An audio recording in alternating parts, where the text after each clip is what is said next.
Pemirsa, peringatan Hari Keluarga Nasional ke-26 kali ini dipusatkan di Kabupaten Buleleng. Kegiatan tahunan ini dihadiri langsung Gubernur Bali Wayan Koster beserta Ibu Swastini Koster. Dalam penyampaiannya, Koster mengajak seluruh lapisan masyarakat Bali untuk melestarikan program KB Bali yang merupakan warisan turun-temurun. Sebelum membuka kegiatan Hari Keluarga Nasional di Buleleng, Koster meluangkan waktu untuk mengunjungi sejumlah stand kuliner dan produk UMKM yang ada di kawasan eks Pelabuhan Buleleng.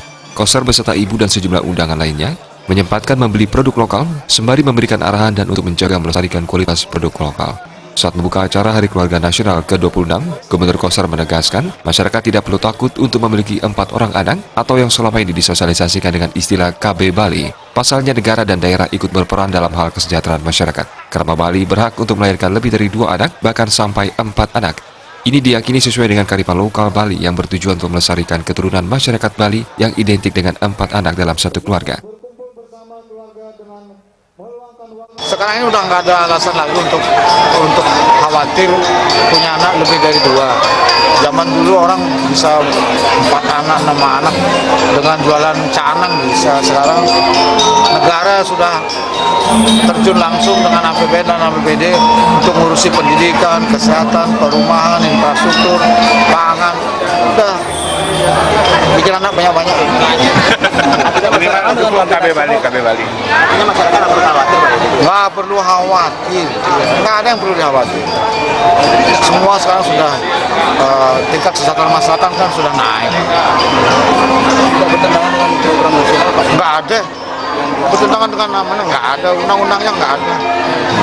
Ini bentuk regulasinya apa, Pak? Regulasi nggak perlu regulasi. Kalau dipakai regulasi nggak punya makna kan dihukum jadinya.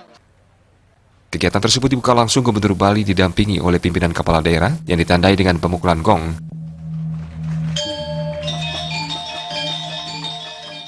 Sementara itu, Deputi Keluarga Berencana Kesehatan Reproduksi BKKBN, Dwi Listiawardani menganggap bahwa hal itu merupakan bagian dari keragaman di Indonesia. Tentunya tetap menganggap bahwa ini sebagai sebuah keragaman yang ada di Indonesia tentunya ya. Namun kembali lagi nanti terserah kepada para keluarga yang memutuskan. Tadi berupa ajakan dari Pak Gubernur, nanti kembali lagi yang memutuskan adalah para masing-masing keluarga itu sendiri. BKKBN memastikan ajakan yang disampaikan orang nomor 1 di Bali itu kepada masyarakat Bali memiliki 4 anak tidak berbenturan dengan program KB Nasional 2 Anak Cukup. Komang Yuda, Bali TV.